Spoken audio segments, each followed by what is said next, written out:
Hi, welcome to Planetary Calendars, Astro Portraits. I'm Ralph Demetrius, one of the astrologers. Our portrait this week is Idris Elba. He's born September 6th, 1972. We have 8 o'clock a.m., so that could be accurate, or it could be a little, fuzzy.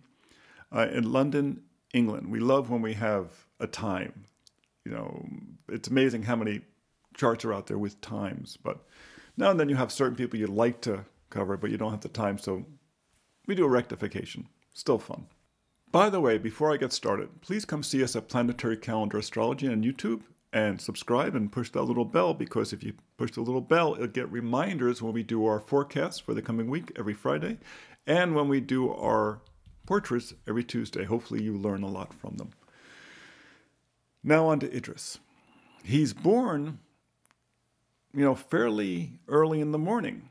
So while he has the sun in Virgo, 13 degrees Virgo, he has Libra rising. This is not what we really expect in the action series. This is, after all, we're considering him in terms of our series of action actors, people who specialize in this work. It's not classic in that, because what you're usually looking for is you're looking for strong Mercury signs, which basically is Gemini and Virgo. Now he's got the Virgo. And then you're looking for strong Mars rule signs, Aries and Scorpio. He doesn't have any planets in Scorpio. He doesn't have any planets in Aries. It's not the classic. But what's going on? How does this person has done a lot of action roles? I think it has to do with the concentration of what he does have where it is. He has the Sun conjunct Mars, because we're looking for strong Mars, strong Mercury. Sun conjunct Mars in Virgo, 1 degree away, 13 to 14 degrees. So he's got a real strong sense of physicality. That's very unified with his energy. He also has Mercury at 1 degree Virgo. So Mercury's in its ruling position, its extrovert ruling position. Now it's the responsive position, the feminine sign, but it's at 1 degree Virgo. That's the position of the star Regulus. And when Mercury or any planets around there, it really lights it up. And it seems to light up Mercury especially strongly, because Mercury is the planet closest to the sun. So it's the heart. Regulus, the heart. So it tends to make him very creative in terms of his ability to communicate. It's important to realize that on a set, your ability to communicate with your team, your ability to communicate the lines that you're being given, your ability to adapt in situations and change lines when necessary is very important. It's not that the actors just read the lines. The actors have to create the roles. They're getting paid a lot of money for a reason. This Mercury, and then there's Pallas Athena in Virgo, also conjunct the sun, very strongly conjunct the sun. Pallas Athena was known, among other things, as the warrior goddess, conjunct the sun at 12 degrees, then 13 degrees, 14 degrees. This is a powerful combination of this very, not martial, but you might say armored position, because remember, Mercury, they always relate it to Vulcan, among others, the one who creates the weapons. What's interesting about all this, he has the moon also in Leo. We shouldn't leave the moon out. The moon's in Leo, right out of sign, conjunct with the Mercury. So the moon in Leo loves performing.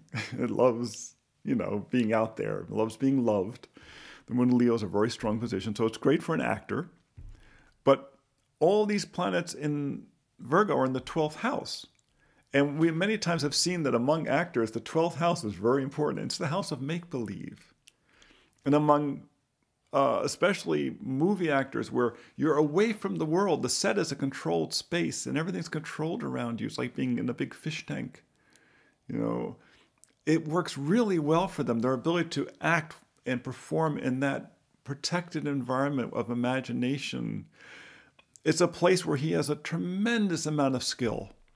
You put him in that situation, he's precise, he's glib, he's loving, He's sharing. He's dynamic. Whatever you need him to do, just tell him, Idris, what you want him to do, and he will make it happen.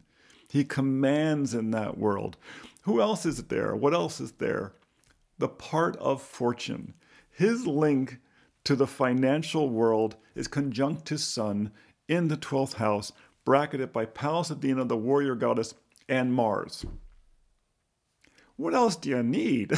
And again, this kind of role, he just really commands it. What's very cool about it is that when he gets older and he's getting beyond the point where he wants to do these roles, he'll still have that tremendous skill set for doing roles. I think he'll continue to see him for many years as a very skilled movie actor. The Libra Rising is interesting because it's the arts. So he's had this love of the arts since early on, and he's a big, strong guy. But a big, strong guy who loves the arts, it's a lot easier for you to do it if people don't tend to want to bully you about it. There's a certain advantage to that. He has Pluto conjunct the rising, which gives a certain inner drive. He also has Uranus in the first house, which tends to make him exciting. Uranus near the rising makes people very exciting.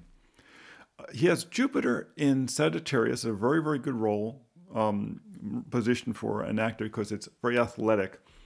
It's in the 3rd house, which is one of the mercurial houses. So the mercurial house is very strong there.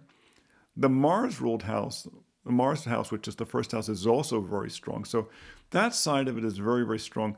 He has nothing in the 8th house, which is the Scorpio house. He has nothing in the 6th house, the Virgo house. So everything is over on the eastern horizon and the eastern side of the chart. And that's kind of an interesting dynamic. It's important when you look at the chart, say, where are they hanging out? Where's all the activity? This is someone who was very self-motivated with everything over in the eastern part of the chart. He's very driven. He knows who he is. He wants to work on it. Libra rising, he wants to work on it in partnership with others. He really wants to work in partnership. The only major planet in the western side is Saturn, achievement. It's in Gemini. Now we got that Gemini connection happening. Saturn in the 9th house, Jupiter's house, expansion. So his sense of expanding out for the sense of career, long term, has to do with achievement in Gemini, speech, language.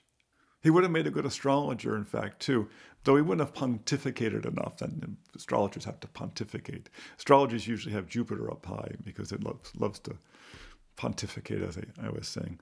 But for him, it comes about work. It comes about, work and creating the language. He has Venus in the 10th house in Cancer, conjunct the South Node. He would tend to be inclined towards very long-term relationships. And that's really the chart. It's so concentrated. It's so concentrated at the rising, the 1st and 12th houses.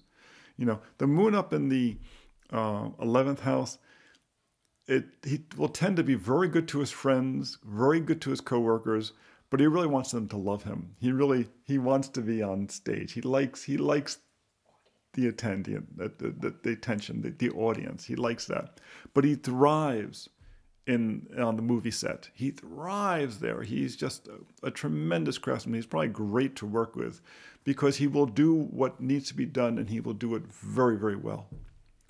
So like I said, not the typical action role, but with Mars, the Sun, Pallas Athena, all clustered together around the part of fortune, it certainly qualifies. So that's Idris Elba, part of our Action Actors series. Please come and see us at Planetary Calendar Astrology on YouTube. You can find our portraits every Tuesday. You can find our forecast every Friday for the coming week.